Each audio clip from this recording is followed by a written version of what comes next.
কিরে সাহিল, এখানে কি করছিস? কি আর করবো রে, এই তো বসে আছি। কিরে মন খারাপ লাগছে কেন? বাড়িতে কিছু হয়েছে নাকি? না রে, কিছু হয়নি, সব ঠিকঠাক আছে। মন খারাপ লাগছে কেন? মন খারাপ লাগলে ভালো হয়নি? আরে তুই কি বলছিস? ও তো এই গ্রামের সব থেকে ভালো ছাত্র। কি সুমন, কি বলিস? হ্যাঁ হ্যাঁ, তাহলে রেজাল্ট খারাপ হওয়ার তো কথাই নাই।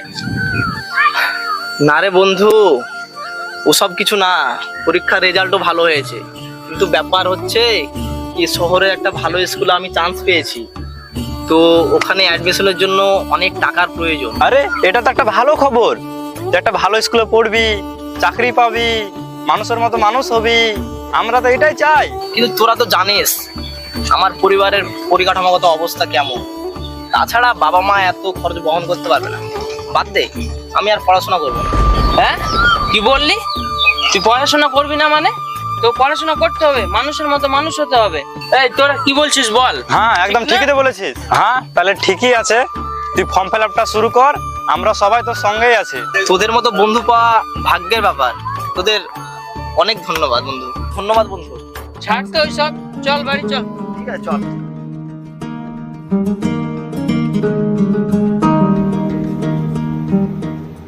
কে ফোন করছে এত রাতে? আরে সাহিল ফোন করছে মানে? ওর আবার কি হলো এত রাতে? দেখি তো। হ্যালো, হ্যাঁ বল। সুমন, ও বলছি আমার অ্যাডমিশনটা হয়ে গেছে রে, তো কালকে সকালবেলাতে যেতে হবে। ঠিক আছে ঠিক আছে, হ্যাঁ হ্যাঁ ঠিক আছে। আমি আর মুক্তার তাহলে স্টেশনে পৌঁছে যাবো, তো তাহলে ঠিক টাইমে পৌঁছে যাস। তো এখন তো রাত্রে বেশ টেনশন করিস না, এখন ঘুমিয়ে পড়। ঠিক আছে, হ্যাঁ হ্যাঁ ঠিক আছে। ঠিক আছে, আচ্ছা রাখছি রে। হ্যাঁ ঠিক আছে। যাই হোক, সুমনকে বলা হয়ে গেল, তো অনেক রাত হয়ে গেলে এখন ঘুমিয়ে যাই, সকালবেলা যেতে হবে।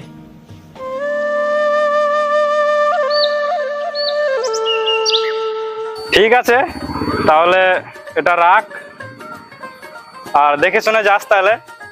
আচ্ছা ঠিক আছে, তোরাও দিকে শুনে থাকিস। হ্যাঁ হ্যাঁ, হ্যাঁ। ভালো থাকো। ঠিক আছে। আসি রে।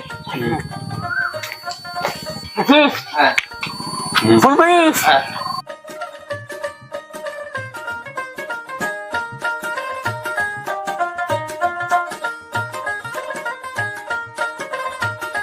ঠিক আছে, তাহলে দেখে শুনে যা। আচ্ছা ঠিক আছে। ঠিক আছে। হ্যাঁ যা।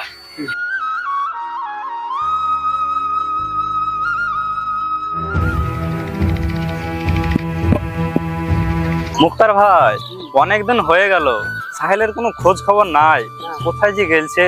ওই যে আমরা রেখে এসেছিলাম, তারপর থেকে ফোনও করেনি। তাই তো রে, কি হয়েছে? এখনো খবর নাই।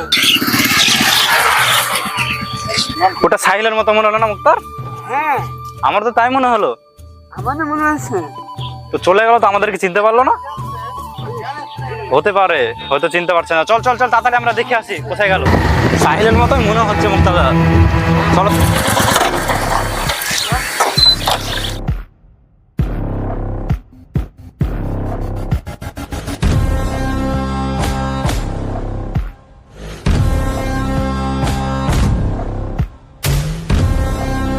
আরে এটা সাহিলের মতো তো মনে হচ্ছে। আরে সাহিল, তুই? কে রে? ও তোরা? হ্যাঁ, চিনতে পারলি না? চিনতে পারো কে রে? দেখ একটু। কিরে সাহিল, কোথায় ছিলি? অনেকদিন পর দেখা, কি ভালো আছিস তো? আরে দেখতে তো পাচ্ছিস কেমন আছি, বুঝতে পারছিস না? তোদের মতো কি আমি আর সেই রকম আছি? গ্রামের চাষা ছেলের মতো দেখতে পাচ্ছিস কেমন স্যুট বুট লাগিয়ে কত দামি চাকরি করে আমি, জানিস তোরা? এখন আমার বেতন কত জানিস? 50,000 টাকা। তোদের মতো আমি ওই রকম না আর। কি টাকার জন্য তুই আজ আমাকে ভুলে গেলি?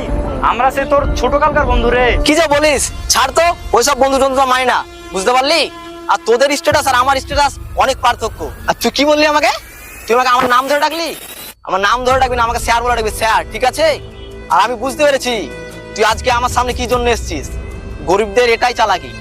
আজ আমার টাকা হয়েছে বলে আমার সামনে চলে আসছিস বন্ধু বলে, হ্যাঁ তাই না?